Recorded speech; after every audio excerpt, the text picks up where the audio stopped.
Update. Am I the a-hole for telling my fiance that my little brother is more important than him and our upcoming wedding? Original post. I'm 30 female, and I'm currently 2 months pregnant with my first child and engaged to my fiance of 3 years, James, 31. For a little background, when I was 15, my parents had my baby brother, and 5 years later, while I was 20 and Matt was 5, my parents and Matt were driving home when they got into an accident, resulting in my parents' deaths. After the accident, I was completely destroyed and devastated, but I had to pull myself together to be there for my brother. The following month, I buried my parents, and with the help of my aunt and uncle, I applied for guardianship of my brother. It took about 7 months before I was approved. I had to get a stable job/income, which I did, and proper housing for me and my brother, which I achieved by using money from my inheritance to buy a house and other necessary things. In the end, I was granted guardianship of my brother. It was hard at first, working while looking after my brother. It's easier now, but there's still ups and downs. Regardless, I would do it all over again for him. I met my fiancé when I was 27 at a gathering and we just clicked. After 3 months of dating, he proposed. At first I said no, because I still had my brother to take care of. But after thinking about it, I said yes, and we agreed to wait until we were financially stable. At the beginning of this year, we decided to tie the knot since I was pregnant because I didn't want my baby to be born out of wedlock. We started the preparations, and the wedding was scheduled for October. But after what happened last Saturday night, it looks like there isn't going to be a wedding. There was many issues where we fought and then resolved things. For example, the wedding date. James wanted it on my brother's birthday. I had a problem with that because I wanted to throw my brother a big party since he was turning 15. I offered a week after, which led to an argument, and he even ran to his mother to try to convince me. But I stood my ground, stating that my brother's birthday is more important to both me and him. There was a little more fighting, but we eventually came to a solution. Then there was the roles I wanted my brother to play in my wedding. At first, I suggested my brother to be his best man, but James said he wanted his best friend. I said okay. Then I suggested my brother be the ring bearer, carrying the rings on a little pillow and bringing them up to us. But James said he wanted his nephew for that role. I said okay and left it. Saturday morning, I was watching a TikTok video where a bride asked her male best friend to be her man of honor, and I thought it was sweet. So I decided to bring it up with James. When he came home, I was in the kitchen while my brother was at his sleepover at his friend's house. As he entered and sat down, I said I had a perfect role for Matt. Him, what's that? Me, I thought he could be my man of honor, and then both wedding parties could come out as singles instead of in pairs. Him, what? Me, man of honor, or I'll call it my brother of honor. It would be lovely. Him, but I thought you wanted my sister to be your maid of honor, so that can't work. Me, I never agreed to this. And what about my brother? I want him to play some role in my wedding. Him, I was thinking he could be a guest and sit in the rows. I was completely shocked. I wanted my brother to be in my wedding, not just some sidelined guest. I didn't know what to say. He wanted to put my brother on the sidelines, while his whole family played some part in the wedding.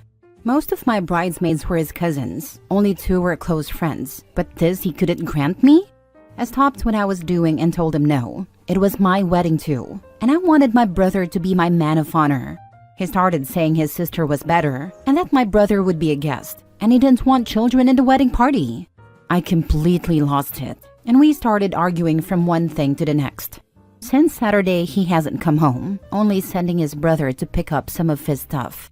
Meanwhile, his mother and sister have been blowing up my phone, saying I'm selfish, and asking, so what if my brother is just a guest? The last time they called was Wednesday night, and I went crazy on both of them, using language I'm not proud of. I ended the call with, yes, my brother is more important than him in this wedding. If it's happening, I will never put him ahead of Matt, so I'm freaking sorry. Tell James to contact me to talk things out. Now for the top comments before reading the updates. Not the a-hole. I was going to suggest your brother walk you down the aisle, but then I kept reading. This is just filled with red flags.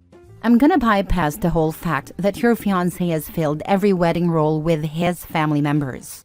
And out of 365 days in a year, he wanted the wedding to be on your brother's birthday? And put money on your fiancé pushing for your brother to leave the house after the wedding. So that it's just your family. Him, you, and the baby. Call off the wedding.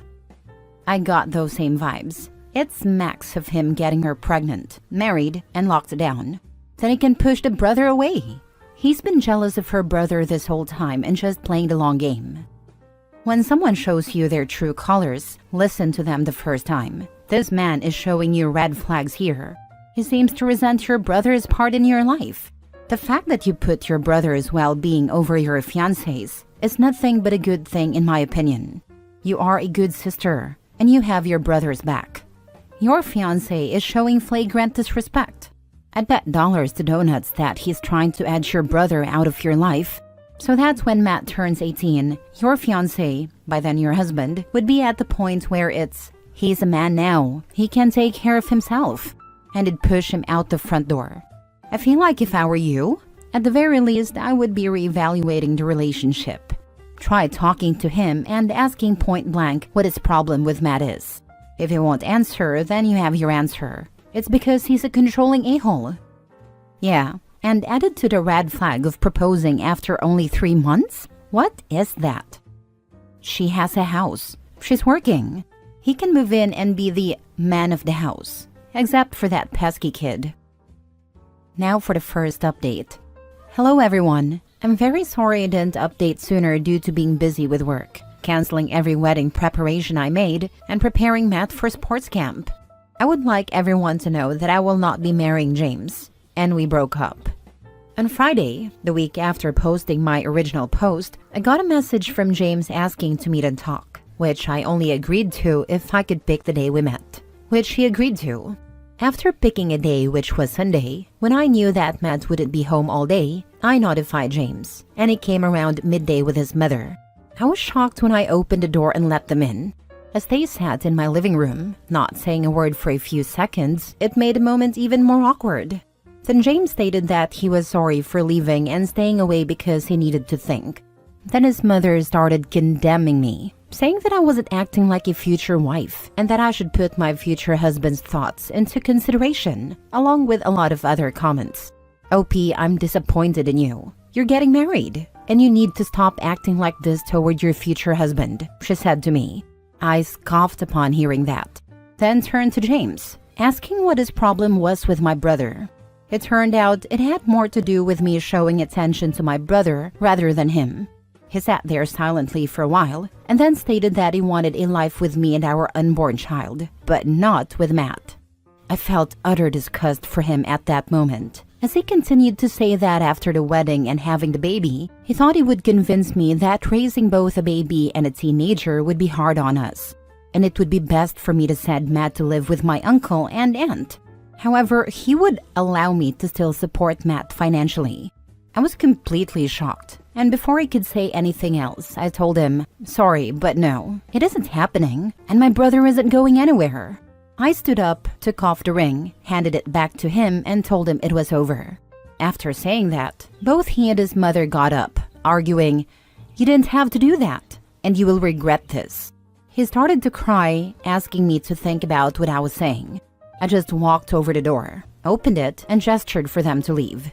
A few minutes passed before they finally walked through the door, with James crying and pleading while his mother called me some nasty names. Later that evening, his sister and mother blew up on my phone, cussing me out. I only told them to let James come for his remaining stuff. There are a few things I would like to respond to. 1. I saw many ask why I didn't choose Matt to walk me down the aisle. I gave my uncle, my father's older brother, the role because after the whole funeral, he was there helping me acquire guardianship and just being there over the years for both me and Matt. 2. Many of you advised me to abort so I wouldn't have any ties to James. But I had to think about it, and I won't be terminating the pregnancy. I will carry the baby to full term. 3. As many of you suggested, I sat down and talked to my brother to see if James ever mistreated him when I wasn't around. Matt said no, that James mostly ignored him and he did the same. I also told him the wedding was off. Oh dude, he's 31, and he told his mommy on you. Bullet dodged. OP, my only advice would be to save any threatening or disturbing messages from him and his family. That information can only help with custody issues or a restraining order. I would be especially careful about messages from the mom and sister. They sound like the kind of people who might be bad influences on your baby and try to emotionally manipulate the child. You did dodge a huge bullet. I would also recommend getting a custody agreement through the court and using a third-party app for co-parenting. Also, be clear that his family shouldn't contact you again. You've absolutely done the right thing when it comes to protecting Matt. But my question now is, what are you going to do about the baby since you are carrying to term? Are you going to give the baby up for adoption? Are you going to try and co-parent with James and his crazy family? He clearly can't keep them out of his business. Thank you, but it's a no for adoption. And if James doesn't step up, I have already raised a child alone and I could do it again. The problem isn't going to be whether James steps up or not. He'll fight for custody because of his mother. Once he has some custody, your kid is going to spend 100% of James's custody time with his harpy mother, who will feed it a whole lot of lies about you. This is going to be very, very, very hard for you to avoid, because if he fights for custody, even different state custody, he will almost definitely get it. And once the kid is in his custody, he will let his mother do whatever she wants. If it takes the kid out of state every summer, you have a very real problem on your hands about what they're going to tell your child for 2 solid months. I'm not telling you what to do regarding the pregnancy, but you are signing up for decades of misery dealing with these people, and they very well might succeed in turning your own kid against you. Imagine your 10-year-old coming home after 2 months of being raised by your not mother-in-law and crying, "I don't get to have 2 parents because you love your brother more than me or daddy." Because that will happen. I honestly get where you're coming from, but I'm prepared to fight tooth and nail for full custody. I'm taking screenshots of the messages his mother and sister are sending me, and I'm planning to seek out a lawyer to begin the process. Thank you for your concern. Second update. Hello everyone. First and foremost, Happy New Year. It has been a while since my last update, but I'm back to provide some updates. I want everyone to know that I gave birth to a beautiful baby boy, whom I named after my father. Things have been going well between me and the baby, and Matt is excited to have the baby around. My uncle and aunt were present during my labor and delivery. The day after my son was born, James and his parents visited the hospital. However, I only allowed James to see our son. According to my aunt, James's mother attempted to make a scene, but was quickly silenced by my uncle, who threatened her with police action. My aunt and uncle moved in after my discharge and will stay with me until June. That isn't the only update I want to provide. Last Friday, James came over to see the baby after asking to talk. He asked if there was ever a chance for us to get back together, to which I immediately said no. I told him that the day I returned a ring was the last time we had a romantic relationship, and all I want from him is a co-parenting relationship. It took 10 minutes before he reacted, but he agreed and left. So, I'm currently scheduling meetings with lawyers to set up a suitable co-parenting schedule. I hope he agrees, but aside from that, I'm looking forward to raising and providing for both my baby and Matt so they may have the best life possible. I'll keep everyone posted on any updates. Thank you all for your comments and support. Congratulations on your precious little one.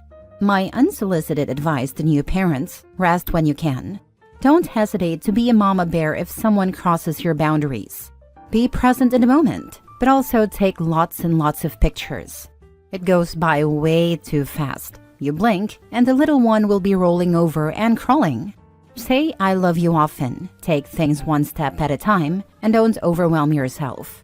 But most of all, just enjoy that little baby with everything inside you. This is the only response he allowed you. He was railroading you over the wedding, and was prepared to railroad you into getting rid of Matt. You were marrying his mother and sister, in reality, and he was just a cipher for their wishes. But this isn't your fault.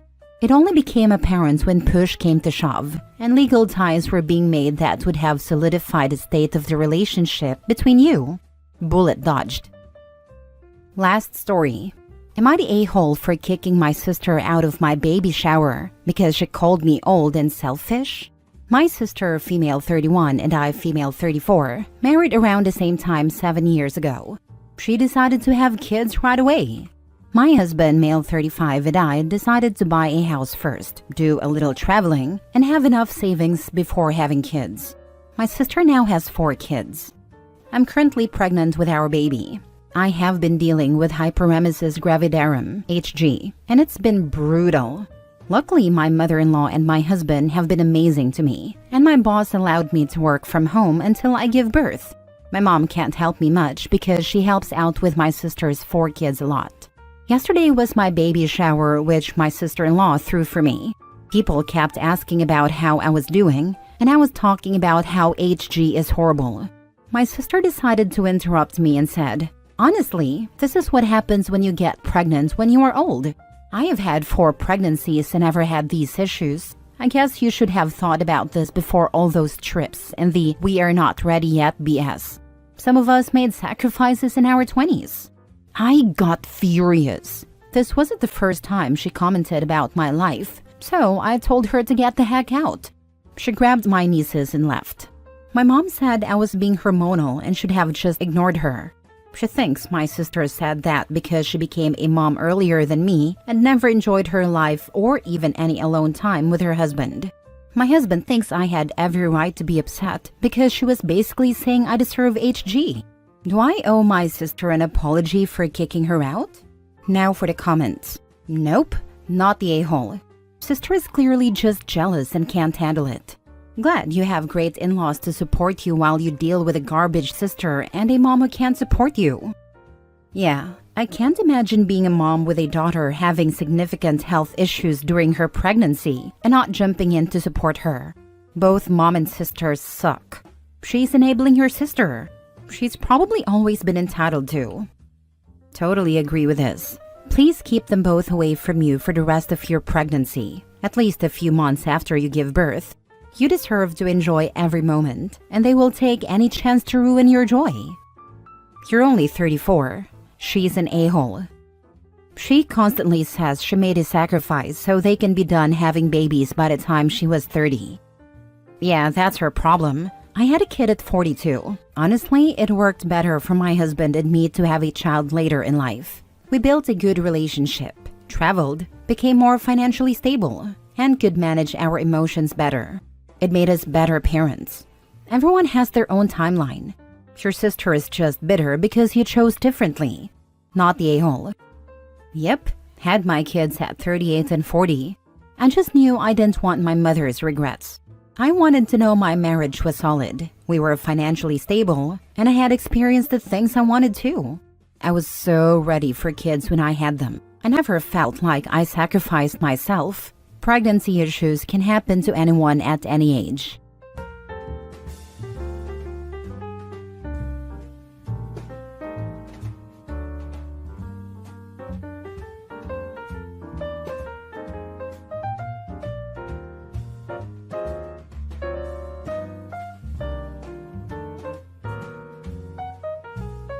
Hey guys, Happy New Year! Our first story is titled, "Am I the a-hole for telling my sister it's a bad idea to have another baby?" I, 28 female, had a big fight with my sister, 30 female, on Christmas who told me she's pregnant. Backstory. My sister, let's call her Sarah, suffers from bipolar, depression, anxiety, etc. Sarah had a child early this year. Let's call her Anna. Sarah developed severe postpartum depression/postpartum anxiety on top of her other issues. My brother-in-law travels for work, and even with the pandemic, has spent most Monday to Friday out of state. Sarah gets disability due to her mental illnesses and doesn't work. Our parents work, live out of state, and are high risk for COVID, and they help Sarah in other ways. I live less than a 10-minute drive from Sarah. Sarah had a breakdown and was admitted to the hospital where she stayed a month when Anna wasn't even 2 months. During this time, Anna lived with me since everyone else was with Sarah. After, it developed into a routine where Sarah would spend most of the day in bed, unable to care for Anna, and I'd have to take the baby. I've spent nearly a year now being the main caretaker for Anna Monday to Friday, plus trying to work from home. Anna has spent 75% of her weeks with me. The other 25% is when brother-in-law is home, or when Sarah's at my house with Anna. Even weekends when brother-in-law is home, I've had Anna 30% of the time, as Sarah gets in destructive moods, and it isn't safe. My sister swears she'd never hurt Anna. To be fair, when Sarah is having a good day, she's a good mom to her. But she can't manage most days, and a precedent has been set that I'll be there for Anna when my sister can't. Sarah, brother-in-law, and Anna came over for Christmas. We were exchanging presents, and I opened one for my sister. It was a pregnancy test and a onesie that said, "Baby number 2 coming August 2021. The only thing I could say was, "Are you serious?" with an edge to my voice. Sarah lost it when I wasn't overwhelmed with joy. I approached Sarah after a bit and I said plainly that I wasn't excited about this, and I thought it was a bad idea and explained why. I told her I was worried about her mental health and unsure how she was going to care for another baby when Anna spent most of her life with me. I also said I was anxious about getting stuck watching both Anna and a baby. I told her that I wouldn't do it unless they paid me to be their full-time nanny. I told her how stressful it is working from home and watching Anna. I told her it's unfair to me, and her kids aren't my responsibility. I'm at my limit, and it just all boiled over. Sarah told me that I'm not being supportive, I'm shaming her mental illnesses, and I'm calling her a bad mom. She spiraled again during our convo and became destructive. My brother-in-law was able to get her to leave, leaving Anna with me. They got Anna the next day, and I haven't heard from them since. Brother-in-law is home through mid-January, though. Am I the a-hole for telling my sister it's a bad idea to have another baby? Edit. I do want to add that CPS has been involved since Sarah's hospital stay last spring. Now for the top comments. Not the a-hole. I was prepared to call you the a-hole because nothing much can be done now that your sister is pregnant. Then I saw that you've been caring for the kid she already has. I told her that I wouldn't do it unless they paid me to be their full-time nanny. Good for you. Stick to your guns. She's using you. Sarah told me that I'm not being supportive. No, you're just not being her free nanny. She's not being supportive of you by trying to tie you down and negatively affecting your life. She spiraled again during our convo and became destructive. Oh great, she can't handle being told no. This is exactly why she should get help instead of pregnant. At least we can hope she gets both. Edit. Yes, I know she could have an abortion. Poor word choice. What I meant was that it's much easier to convince someone not to get pregnant than to terminate a pregnancy that they, however stupidly, want. At this point, there is probably nothing Opie can say to convince her to change course. She can only refuse to play nanny. I was also fully prepared to call Opie the a-hole, who would tell someone who's already pregnant that they shouldn't have the baby. But wow, she's not the a-hole at all. The sister is a humongous a-hole, especially for giving a positive pregnancy test to Opie as a gift. She was all but saying, "I'm having another baby for you to take care of." Unbelievable. Not the a-hole. She can't have babies and expect you to raise them. Stick to your guns. It is not your responsibility to raise someone else's children. Not just a she issue. Brother-in-law needs a new job and to step up big time. Opie is enabling their behavior by bailing them out. I highly doubt brother-in-law would have knocked up the sister again if he was pulling his weight with Anna. This isn't a Reddit question. You need to contact social services and find out what programs are available in your area that would help your sister care for her children and protect those children. Thanks. I don't want to get into it too much, but CPS has been involved since her hospital trip last spring. I do appreciate your concern though. Now for the next story. Am I the a-hole for not paying for my former substance addict brother's dog's surgery, leading to its death, because I believed he was trying to scam me again? Title is a bit of a doozy, but sums it up basically. My 27 female, brother 32 male, has struggled with addiction for a long portion of his life. It started when I was in middle school, and he would steal my parents' money, sell their things, and stole medication from some of our relatives. My parents would tell me to never trust my brother, and nearly everything valuable in our home was kept under lock and key. My parents were always trying to get him help, and after an intervention, they had a massive fight, and he just left when I was in 10th grade. When I was a college sophomore, he reached back out to me and we started having a really tentative relationship. He promised me he was getting better, that he was seeking help. He told me that he had been in rehab, but he couldn't afford it anymore and our parents weren't returning his calls. He even showed me an admittance form, or some other type of official-looking medical document, that proved he was in rehab. He asked me to loan him $3,000 for rehab, because he needed to pay tomorrow or they'd kick him out. I had been working my butt off, and that money was meant to pay for this semester's tuition fee. He ghosted me afterwards. Obviously, it was a scam for D money. You probably think I'm stupid for believing him, but I really wanted to believe him. I was just an ignorant college kid back then, who really wanted her brother back. After that incident, I learned to never trust him again like my parents originally warned me. Last year, he reached out to my parents and I again. We haven't met in person because of COVID, but we've had a couple Zooms and texts. It's just a really tentative, barely there relationship. I think my parents are just scared of getting hurt again. He promised us he was actually clean this time and wanted to stay with us for an extended period of time to prove it. He hasn't asked us for any money or anything, so I was beginning to believe he was actually clean. Then he asked me for $3,000 for surgery for his dog. He sent me the vet documents as well. Honestly, I was so incredibly upset. My first reaction was that this was obviously a scam, and he hadn't changed at all. He had talked about his dog / shown us pictures before, but I thought he had forged the vet documents. I didn't respond at all, even though he was begging me. I definitely had the money, and I've paid for the vet fees for my aunt's cat before. I love animals. If I believed him, I probably would have paid. But I didn't, and his dog died yesterday. My brother called me a dog killer, and even sent me pictures of his dog's corpse, so now I obviously know it wasn't a scam. He told me that with family like me, who needed enemies? And that is because my parents and I never trust him, don't support him, that his life turned to crap, and now his best friend was dead because of me. Obviously, I feel incredibly guilty. Edit. I'm getting a lot of comments / info asking why I didn't call the vet or pay in person, and I thought I'd just edit a reply to one of the comments into the post as well. I hope you can understand that my immediate reaction was very emotional, which made it hard for me to think of doing that.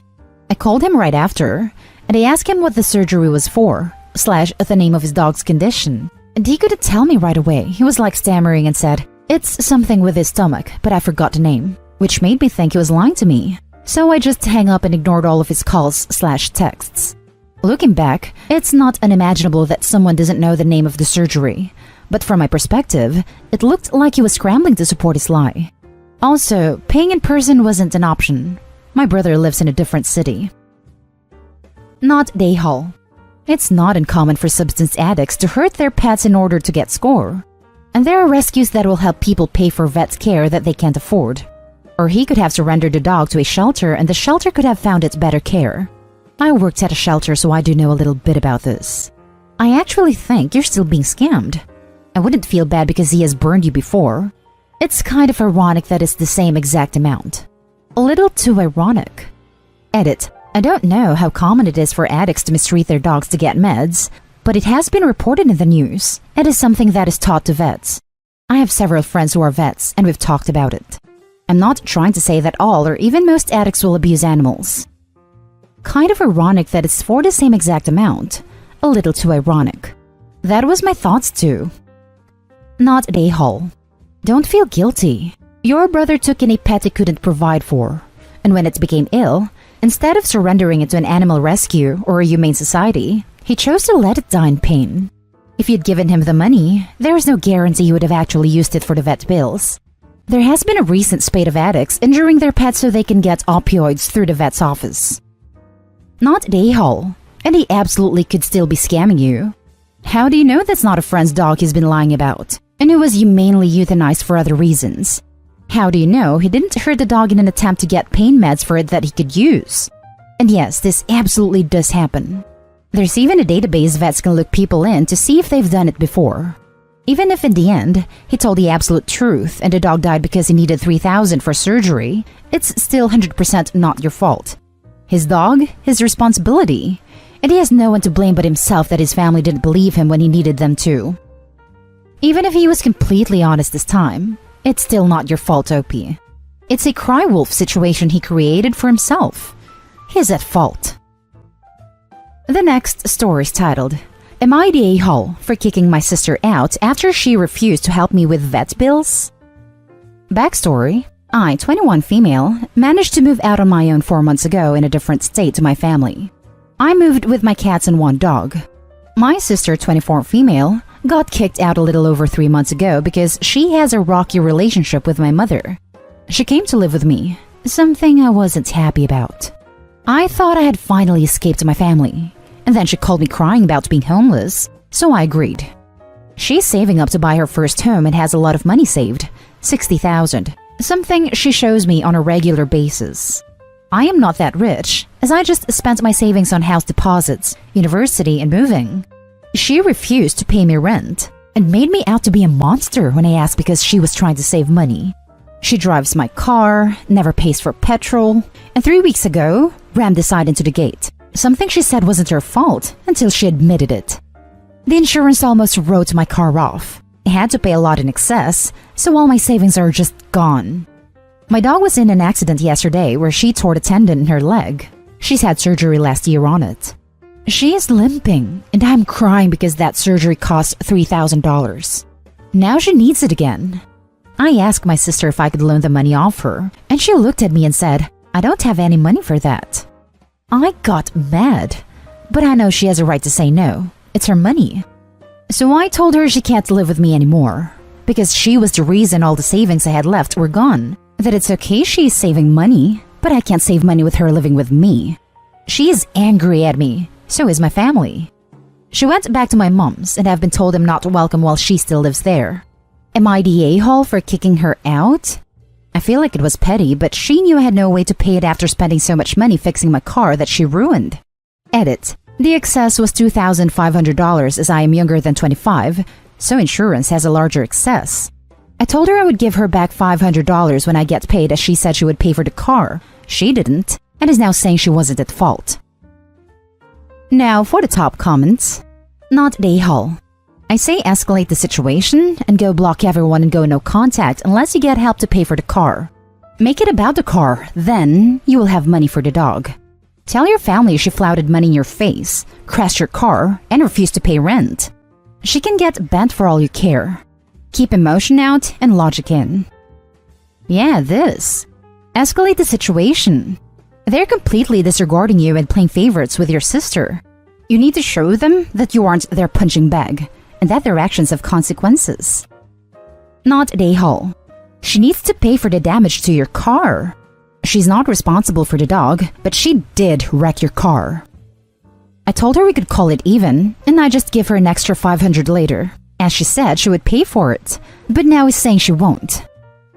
I will go no contact. Mom doesn't know about the money she has saved, or she would make her get her own place. I will keep bringing up the car, but I think she isn't going to give me anything. So as of next week, I will be blocking. Thank you for your insight. I don't know if this is cruel or petty, but maybe it's time to tell your mom she has that kind of money? Now for the last story.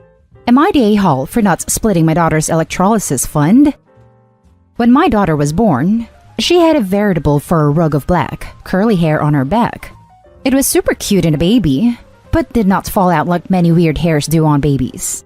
Y'all, I cannot stress this enough. Her father is Italian, and she had more hair on her back than he did. After talking with my father, we started a small fund for her with the sole purpose to afford electrolysis in the future. Now, 13 years later, that fund is causing an issue. Essentially, there is about $5,000 in there. While she is not aware of this fund, and currently the hair is a light blonde and does not bother her, her doctor believes that by the time she is 16, the hair could become dark and coarse.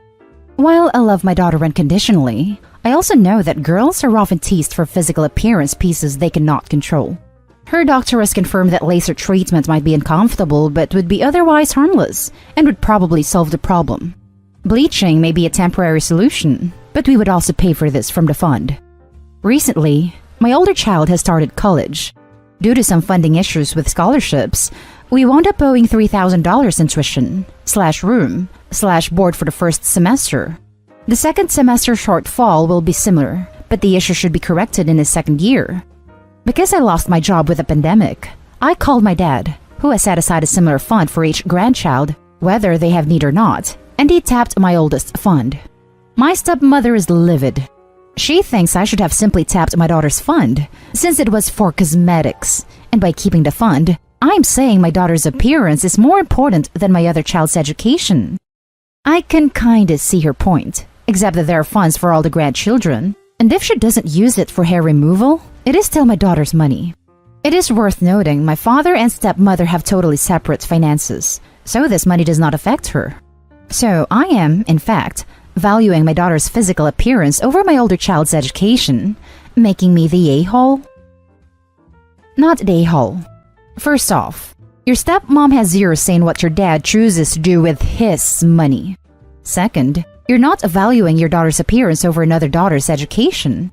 You're valuing the psychological impact this could have on your daughter and your ability to prevent that. Both are equally important and both need to be attended to. As someone with an Italian father and lots of dark body hair, I 100% agree that this is about the psychological well-being of your daughter and not her vanity. Side note, OP, look into laser hair removal when the time comes. It's a bit more expensive than electrolysis, but is significantly more comfortable, quicker, and significantly more effective in my personal experience. Not the a-hole. Kids are cruel. There are no ifs, ands, or buts about it. I wish it wasn't so, but that's just the facts of life. That's not a cosmetic fund. That's a mental wellness fund. When I was in school, there was this one girl that was just ridiculously hairy. Thick black hairs. People called her the Gorilla Girl. Luckily, I wasn't one of them. Not because I'm a saint or anything. I could be an a-hole as well, but simply because I thought she was a cool girl. It did have an emotional toll on her. You're being great parents. Not the a-hole. Also, it's not as if Opie shames or forces her daughter or anything. It's just in case her daughter wants it or the hair become coarse. Good planning on Opie's part. Am I the a-hole for refusing to bake a cake for my sister and brother-in-law? I'm a guy and baking has always been my passion. It's something me and my mom used to do a lot growing up before she passed. My sister wasn't as into it as I was, and she liked it even less after mom passed away, but I continued learning. I'm not a professional, but I work part-time at a pastry shop while I finish college.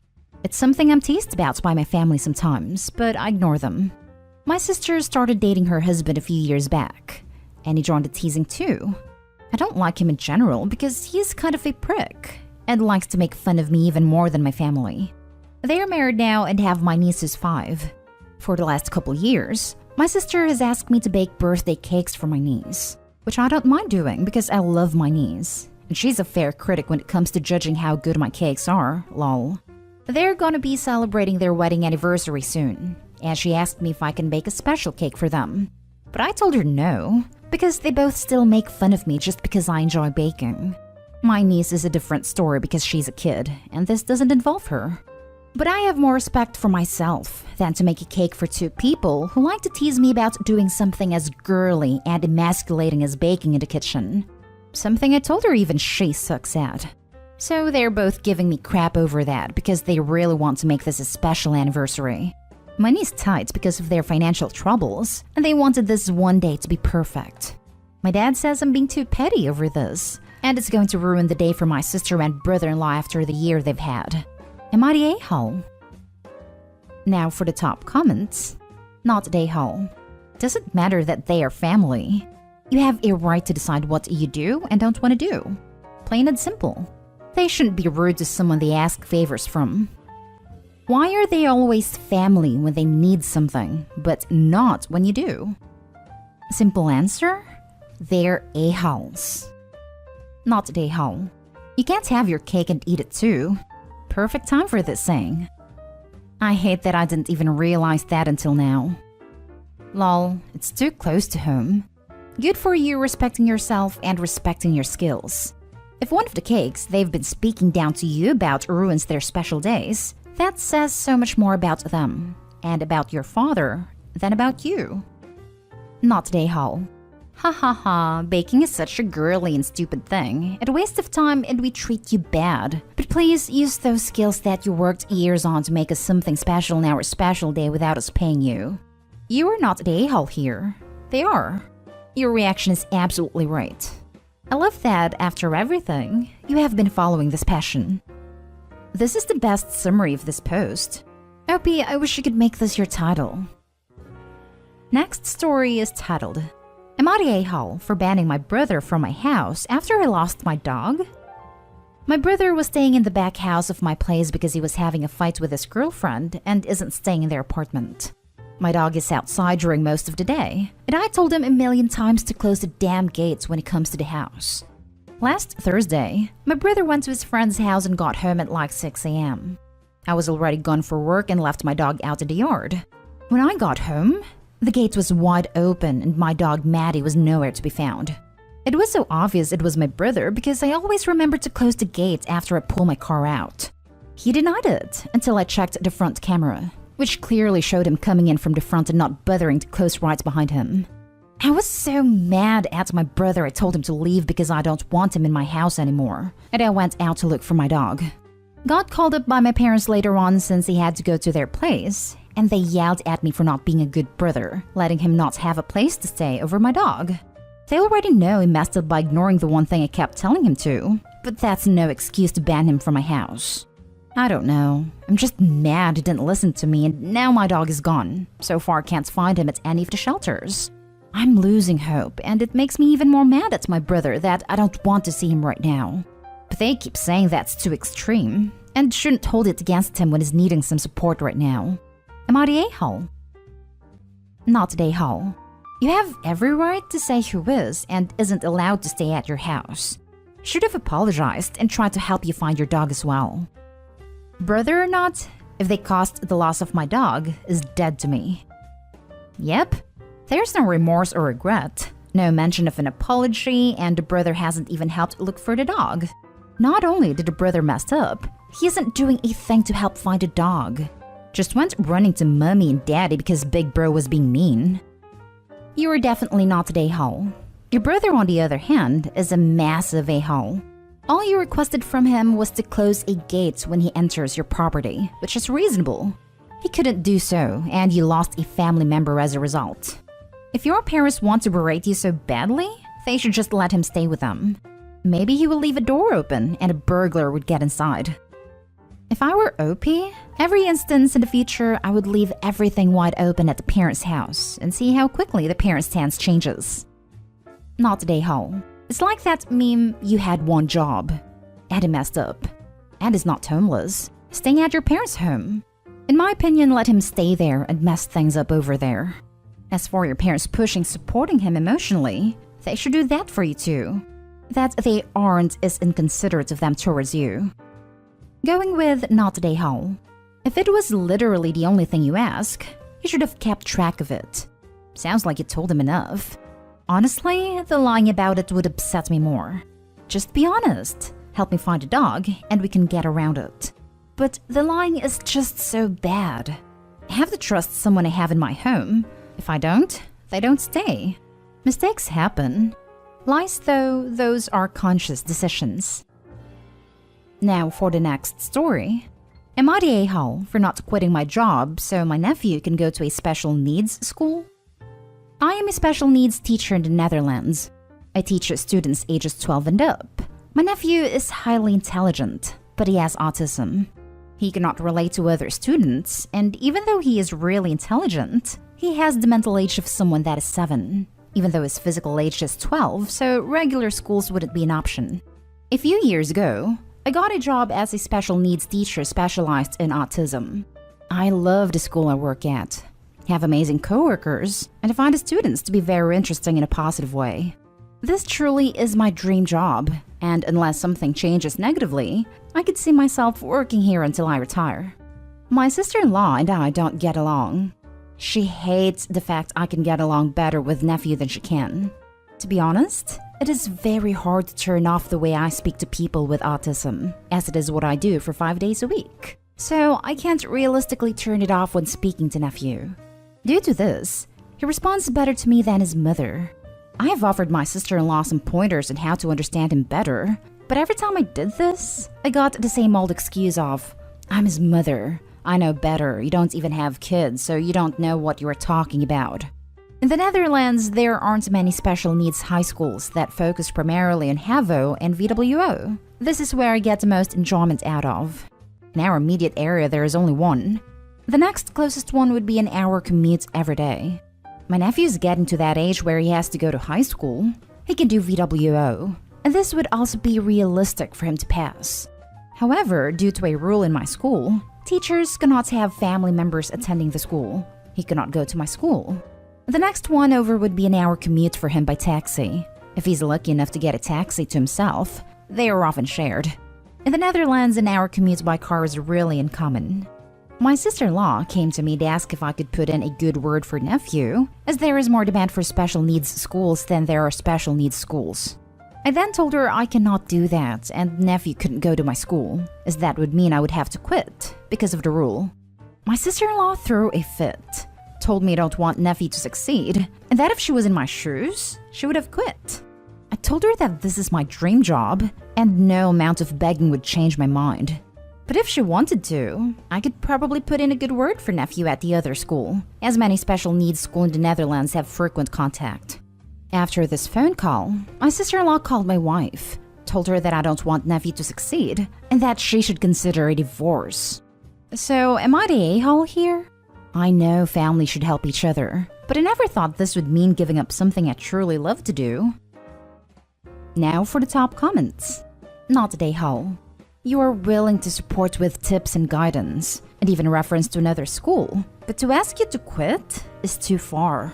There's a saying, you don't need to light yourself on fire to keep others warm.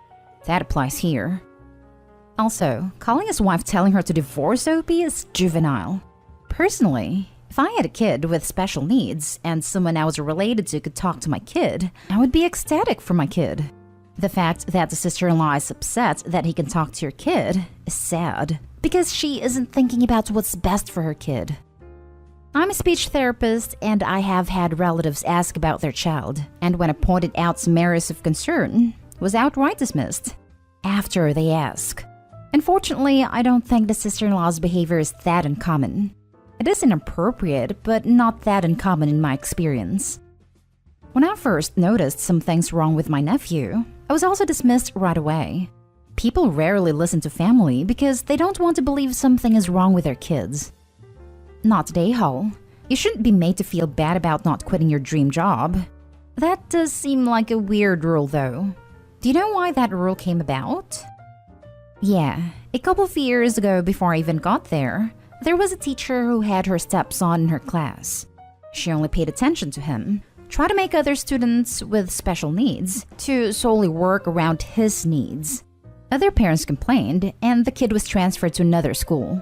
The teacher quit a week later. It was a whole drama, I'm told. Sounds like what they should have done was move the stepson into another classroom and under a different teacher. The school is too small. A special needs school only has 11 students in a class, and more often than not, only has around 100 to 130 students. This means that he would still be taught by her. Last story. Am I the a-hole for calling out my sister's partner? Background. I, 24 male, have two stepsisters, 28 female/32 female, who I'm very close to. We were raised together, and although we don't share the same parentage, we have always seen each other as siblings, to the point where we all dislike the term step-sibling, as we think it devalues our relationships. My eldest sister, Faith, has a partner who is considerably older than her. I believe he is in his early 40s, not sure exactly. This is not uncommon in our family. And whilst I find it a bit strange, as long as she's happy, that's all I really care about. Now, my family is huge and very close. Christmas/Easter/other family events will regularly have a head count of 30 plus. These events are always very loud, very busy, and could easily seem quite intimidating if you're not used to that kind of environment. My partner has told me she felt very anxious about these events at first, but has since settled and loves the atmosphere. My sister's partner, we will call him Jake, has spent the past 4 years of their relationship actively avoiding these family events. He is the only child from a very small family who aren't particularly close, and he uses this as his reasoning for declining every single invitation extended to him. Nobody's particularly bothered by this, and nobody has gone out of their way to encourage him to join us. He declines, and we accept this without question. Recently, I was visiting Jake and Faith about an hour or so away. After a few drinks, Jake starts talking about how he feels that nobody in the family likes him, and it's sad that nobody makes an effort to come and see him and Faith. This is a common discussion he likes to bring up when we've been drinking for some reason, and not the first time I have had to have this conversation. I tried to avoid the subject, as in my opinion, he's had every invitation extended to him, so he's made it quite clear that he doesn't like to interact with us unless absolutely necessary. This goes on for about an hour or so before he says, "It's like your family don't even care about Faith, my sister." This is where I snapped and essentially told him to grow the hell up. I said that if people wants to make an effort with him, he needs to grow some confidence and turn up to a few family events, and then people will start treating him as a member of the family. He said he can't go to these events because he has anxiety, to which I told him that's a poor excuse for being too lazy to make the effort. My sister has since told me that I was out of line, and that I shouldn't have said anything. I agree that calling him lazy was perhaps too far. I also suffer from anxiety that would have crushed me, but I'm not having someone tell me my family don't care about my sister. As far as I'm concerned, he has made no effort to integrate into the family, yet expects us to bend over backwards to make him feel welcome. Everyone sucks here. Yeah, he was a whiny brat. I'm from a similar type of family as you, and we have huge events, and we frequently joke about how new people need flashcards and how overwhelming our family parties can be. It does take a genuine effort to pull new people in and make them comfortable. The fact that no one in your family has tried to do that part is kind of a-holy. You took it way too far in your conversation with him though, and while it sounds like you've realized you were in the wrong, it doesn't sound like you've apologized. My family have tried to bring him in closer. Perhaps I should have explained further. It's not like we expect him to just turn up and be fine with everything straight away. Much like your family, we are also aware that it can be intimidating. Over the course of 4 years, he has been invited to every family event, but has been to none. What else can we do? If he says he doesn't want to come, we aren't about to turn up at his house and drag him along. Do you guys ever have smaller events? Had your sister invited a few of you over theirs to smaller events? There are some people who could never ever handle the kind of event you're talking about due to anxiety. It's not about trying or being lazy. It's not going to happen. I have no problem with him not attending the family event. I make the effort to come and visit, and have done multiple times. Nobody mentions the family events except for him. The only one making any complaints is him. I can't be held responsible for the fact that other family members don't come to visit them. I'm just sick of being the guy that has to sit there and listen to all of his issues, when I'm the one who makes the effort all the time. Everyone sucks here. This may be a controversial view, but you both didn't behave well. If the point that made you so angry was that he said your family don't care about your sister, then you should have reacted on that comment. Explain that that's not the case, not attacking him and his actions. He, on the other hand, shouldn't whine about being left out when he's the one avoiding the family.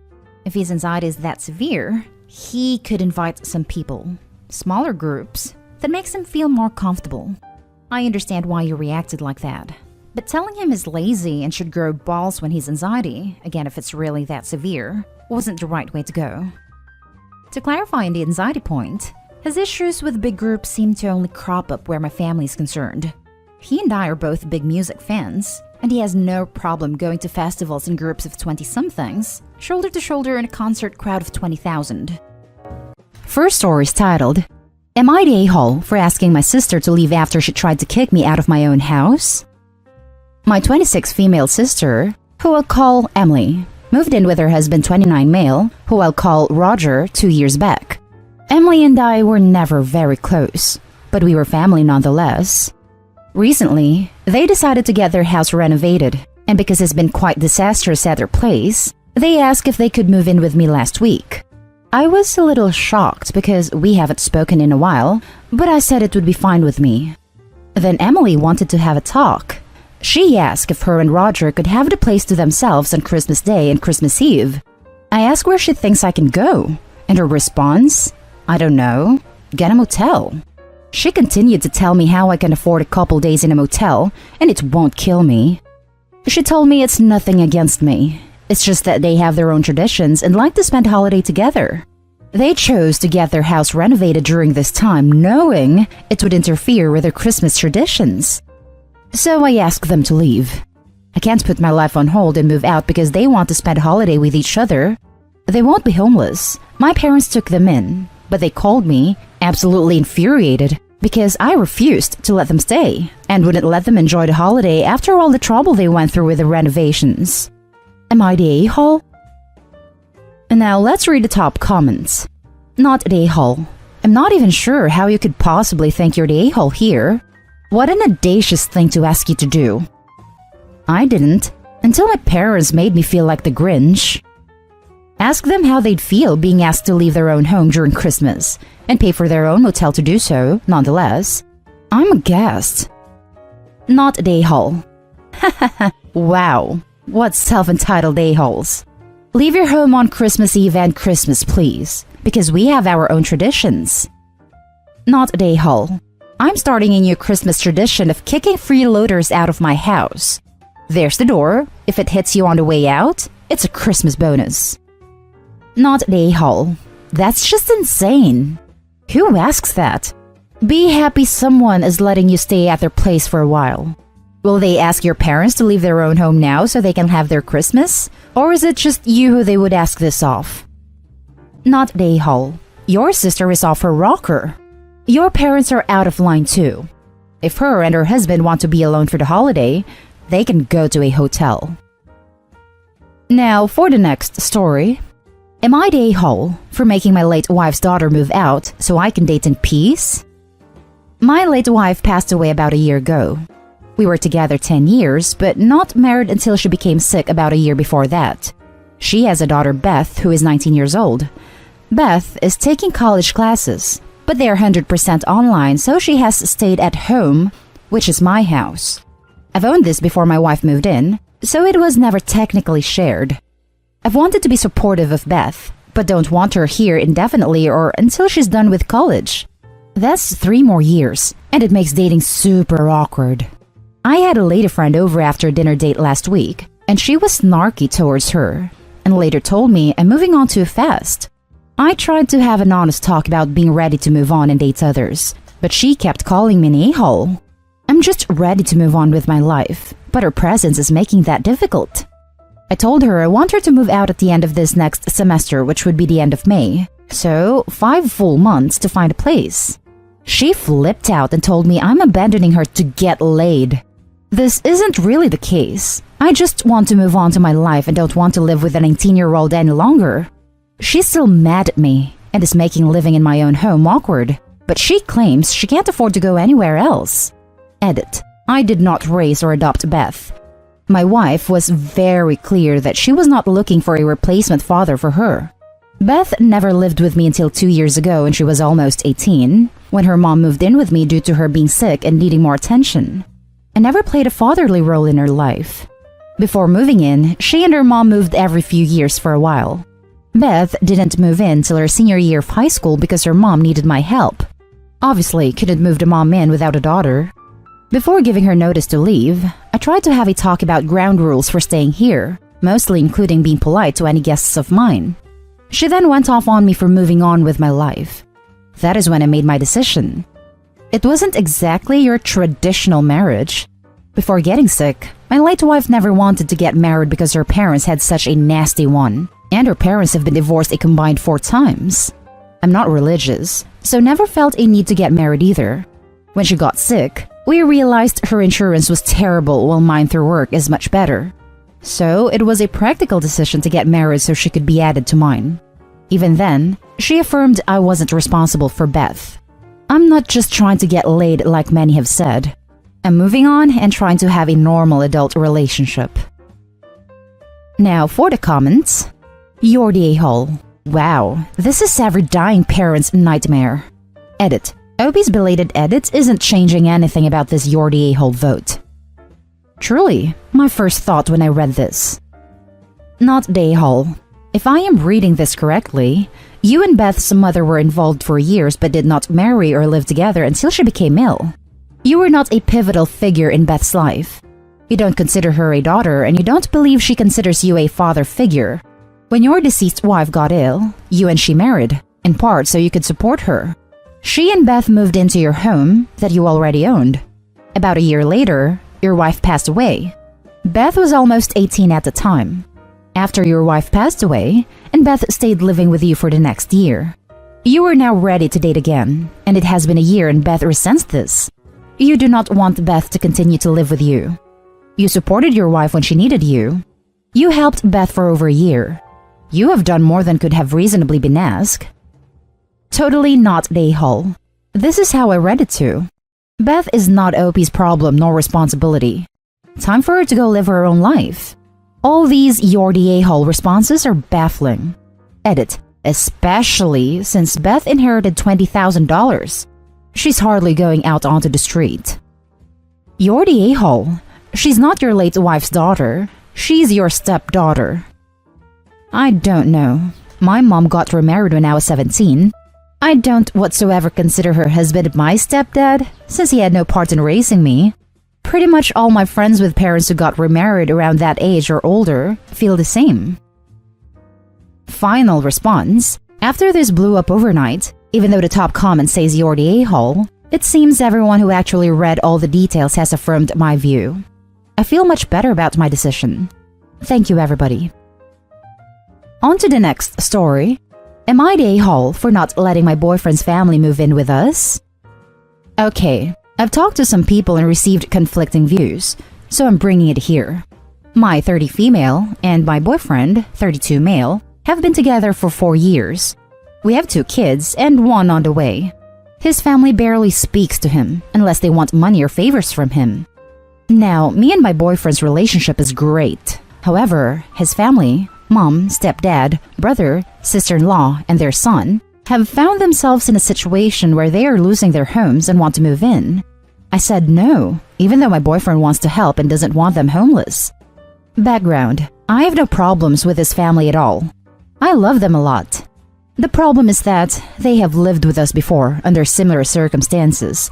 We got a house, and because of their situation, they moved in it before we did. Mind you, I had my second child and brought her home to that house a week after they moved in. They never helped with bills, although that was discussed prior. They never cleaned, they used our car, refused to get jobs, ate our food, destroyed our new daughter's things, etc. They literally ran us into the ground financially and mentally. When they moved out, they took half of our stuff without permission. It was very rough on me and my boyfriend's relationship for a lot of reasons. Fast forward to now, and we have a house that will be a little crowded once my new child gets here. But other than that, financially we are doing better. They're guilt-tripping my boyfriend to move in, because we have the means to help them and they want to help with the grandkids. But honestly, I don't want a repeat of last time, and I want my family to enjoy the new addition without the extra stress. I've offered to help in any way we can. Again, I do love them, and will do almost anything shy of letting them move in. It's causing some friction between us and his family, and my boyfriend is kind of stuck in the middle. I don't want them homeless or struggling, but man, I just cannot do it again. Am I the a-hole? Edit. Just to clarify, my boyfriend agrees with me. The problem for him is that they are relentless in their constant attacks of him, and are literally holding any and everything against him, to the point that he considered it mainly so it could stop. He loves his mom and brother, and the thought of them homeless does freak him out a little. The family came to me because they thought they could get in that way. They are essentially making us both feel like a-holes for not allowing them to move in, so close to Christmas with no other options, and enjoying Christmas while they barely have food. Their words. Now for the top comments. I know this will be unpopular and downvoted to oblivion, but if this household has 4 physical capable adults, and between the 4 of them is repeatedly unable to pay for basic shelter, there is a bigger issue. Money mismanagement, addiction, laziness, poor planning. Whatever this issue is, something major is behind these bouts of homelessness, and since apparently none of them has identified or addressed it, it's unlikely to get better in the near future. Yes, there is a pandemic causing huge unemployment, which makes things much harder for everybody. But again, between 4 adults, there should be at least one of them who can find some sort of income from some source. You've already tried helping them by letting them move in, so you know exactly what it will be like. They will not clean, contribute, or take care of your things, adding only chaos to your house. You can't solve their issue for them. You can only sort of help them at great cost to yourself and to your children. Is this what you want your children to see and learn? Not an a-hole if you don't let them move in. See, that was my thoughts too. We tried lending money, doing everything we could. They're honestly kind of lazy, and feel that since we have money and decent jobs, we should be helping them. That's the issue my boyfriend faces in their constant picking at him, and using their love against him because he's not providing for them in their time of need. I honestly feel so bad for him because they are relentless, which is the only reason he even kind of considered it. Thank you for this. I felt so guilty. Not an a-hole. You tried this before and they abused your generosity. You don't need to try this again. This is something you need to agree on with your boyfriend. It can cause a major relationship problem if it goes untreated. Right or wrong, think about how much you want to fight this. Not an a-hole. You have been down this road and have no desire to do it again. Boyfriend needs to get out of the middle and get on your side, particularly if they literally stole from you and did not honor the agreements last time. It sounds like a traumatic experience. The first time around you could say you didn't know how it would be, but now you know. The freeloaders stole from you. What's even the question here for the boyfriend? He's outside his mind. You know better, so do better. This means saying a hard no and reconsidering your boyfriend as a partner if he is even entertaining the idea. OP is not the a-hole. Now for the last story. Am I the a-hole for refusing to financially support my parents any longer? My parents, early 50 and healthy, both refuses to work. I have been supporting them financially for a couple of years now, but my husband, and frankly me too, are getting a bit tired of this, especially with a child on the way. A bit of background. My birth mother died when I was 3, and I've been raised by my paternal grandparents, who also supported me financially. My dad remarried my stepmom and moved to the other side of the country. We only used to see each other for a few days a year. I only lived with my parents between 16 and 18, then started college and later moved with my then boyfriend, now husband. During this time, I supported myself with academic grants and freelance work. On my relationship with my parents, they haven't been abusive, just unsupportive and absent most of the time. I feel bad to say this, but they never had any ambitions in life, and were perfectly fine not to work, just do occasional gigs and be supported by my grandparents. I guess they were just never good at adulting, and not having the responsibility to raise a child didn't help. When I started pursuing a career in computer science, they told me I'm not smart enough to succeed and that I shouldn't bother getting an academic degree. 10 years later, I'm really successful in my career. Me and my husband are doing great financially. We paid all our debt, got a beautiful house we already paid for, and have some solid savings. My parents often tell me it was pure luck that I'm doing so great, not all the work and effort I put into it. Despite being free all day and living in the same city, they refuse to come feed my pets when we go on vacations, because they are busy and have other stuff to do. So I have to pay my cleaner extra to come and feed her. And yes, we hire a cleaner and a cook, despite the fact that my mother is free all day and could help out. Meanwhile, my mother-in-law sometimes helps us with these things, despite having a career herself and multiple children. They call themselves intellectuals, even though they haven't read a book in decades, can't even spell properly and watch bad TV all day long. When I told them that I won't be supporting them anymore in 3 months' time, they call me egotistic and a witch that only thinks about herself, and that I forgot how much they did for me, literally nothing. They even went so far as to accuse me of the fact that I'm willing to spend a lot of money on expensive treatments for my old, sick, and helpless 18-year-old cat, a creature who is completely dependent on me as its caretaker, but not on them.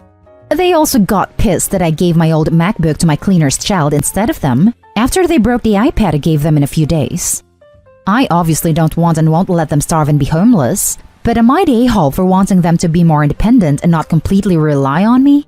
Or at least not to be so entitled and feed my cat from time to time? Not the a-hole. Why are you supporting them in the first place, when it's clear they've never really supported you in any way? You don't owe them this. Cut them off. You can't be gentle about it and say something like, I care for you both, but the family I've created with husband and soon-to-be kidlet deserves all my attention right now. I've done what I can for you, or something to that effect. You teach people how to treat you, and you've taught your parents that you are a doormat/piggy bank. Until you change your behavior, they have no incentive to change theirs. Not at a-hole, and no. The answer to people like your parents is to ignore them and move on with your life. They aren't even worth this thought. Don't expect anything from them and they cannot disappoint you. Block them from your life and move on. Let them starve and be homeless. They aren't your obligation. They aren't old or disabled. Or at least not be so entitled and feed my cat from time to time. I wanted to add to this. Make sure you do not live in a filial responsibility state. While there are many states that have this law, Pennsylvania and North Dakota are two states that have well-known trial cases. Not at a-hole. If they are homeless and starving, chances are they'll get a job. You're enabling this behavior by supporting them. Honestly, you're hurting them more than you're helping them.